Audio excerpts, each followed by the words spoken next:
கிறிஸ்துவில் பிரியமானவர்களே, இரட்சகர் இயேசுவின் நாமத்தில் உங்களை அன்போடு கூட வாழ்த்துகின்றேன். சுகமாயிருக்கிறீர்களா? வாழ்க்கை பிரச்சனை நிறைந்ததுதான், சோதனை நிறைந்ததுதான். பிரச்சனைகள் எத்தனை இருந்தாலும் ஒரு ஆண்டவர் நமக்கு ஆலோசனை சொல்லுகிற தேவனாயிருக்கிறார். இன்றைக்கு காலையிலும் ஆண்டவர் ஒரு ஆலோசனை சொல்லுகிறார். உங்களுக்காக அந்த வசனத்தை வாசிக்க விரும்புகிறேன். ஆகாய் தீர்க்கதரிசன புத்தகம் 1ஆம் அதிகாரம் 5வது வசனம். இப்போதும் சேனைகளின் கர்த்தர் சொல்லுகிறார், உங்கள் வழிகளை சிந்தித்து பாருங்கள்.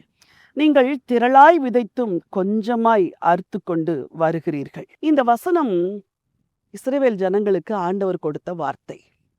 இஸ்ரவேல் ஜனங்களின் வாழ்க்கையிலே தாழ்ச்சி, குறைவு. அவர்கள் துக்கத்தில் இருக்கும் பொழுது ஆண்டவர் சொல்லுகிறார், உங்கள் வழிகளை சிந்தித்து பாருங்கள் என்று சொல்லுகிறார். மனிதனுக்கு தேவன் கொடுத்த விசேஷித்த ஒரு ஆசீர்வாதம் சிந்தனா சக்தி. நீங்கள் வாழ்க்கையில குறைவுபடும் பொழுது, பிரச்சனைகளின் வழியாய் போகும் பொழுது, அல்லது சிக்கல்களில் சிக்கி தவிக்கும் பொழுது அமர்ந்திருந்து உங்கள் வழிகளை சிந்திக்க பழக வேண்டும். நான் சரியாய் நடக்கிறேனா? சரியாய் வாழுகிறேனா? தேவனுக்கு பிரியமாய் என் வாழ்க்கை இருக்கிறதா?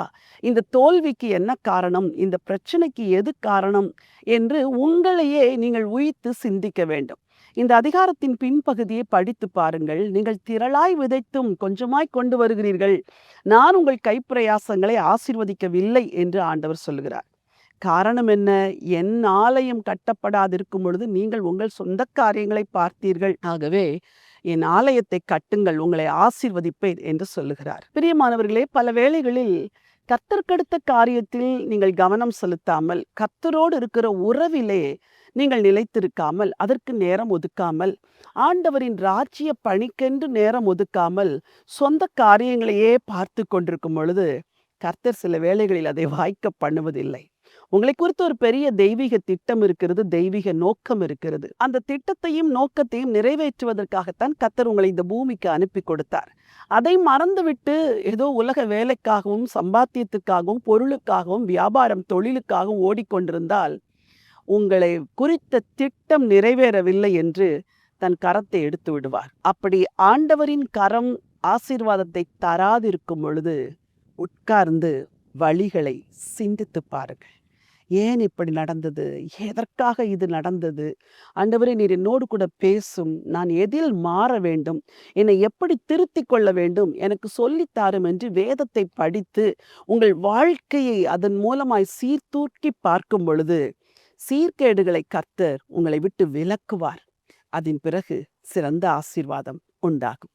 உங்கள் வழிகளை சிந்தித்து பாருங்கள். கர்த்தர் உணர்த்துவார் என்றால் மனம் திரும்பி விட்டுவிடுங்கள். கர்த்தரை சேவிக்க தீர்மானம் செய்யுங்கள். உங்களுக்காய் ஜெபிக்கிறேன். நல்ல பிதாவே, உண்மையுள்ள தேவனே, உம்முடைய ஜீவனுள்ள வார்த்தைகளுக்காக நன்றி செலுத்துகிறோம் அப்பா. உங்கள் வழிகளை சிந்தித்து பாருங்கள் என்று சொல்லி எங்களோடு கூட பேசின ஜீவ வார்த்தைகளுக்காக நன்றி. உங்கள் பிள்ளைகள் யாருடைய வாழ்க்கையிலெல்லாம் குறைவுகள், குற்றங்கள், பலவீனங்கள் இருக்கிறதோ, ஆண்டவரே, தங்கள் வழிகளை சிந்தித்து உம்மிடத்தில் மனம் திரும்புவதற்கு உடைய பிள்ளைகளுக்கு உதவி செய்ய வேண்டும் என்று சொல்லி ஜெபிக்கிறப்பா.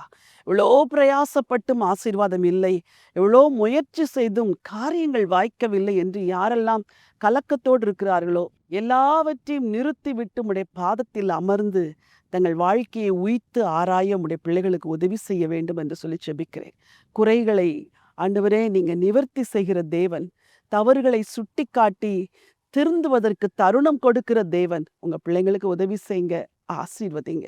ஆண்டவரே, பெரிய காரியங்கள் இவருடைய வாழ்க்கையில நடக்கட்டும். இரட்சகரும் மீட்பருமாம் இயேசு கிறிஸ்துவின் நாமத்தில் ஜெபிக்கிறேன் ஜீவனுள்ள நல்ல பிதாவே, ஆமென். எனக்கு அன்பானவர்களே, உங்கள் வழிகளை சிந்தித்து பாருங்கள் என்று சொன்ன ஆண்டவருடைய பாதத்தில் அமர்ந்து சிந்திக்க நேரம் எடுங்கள்.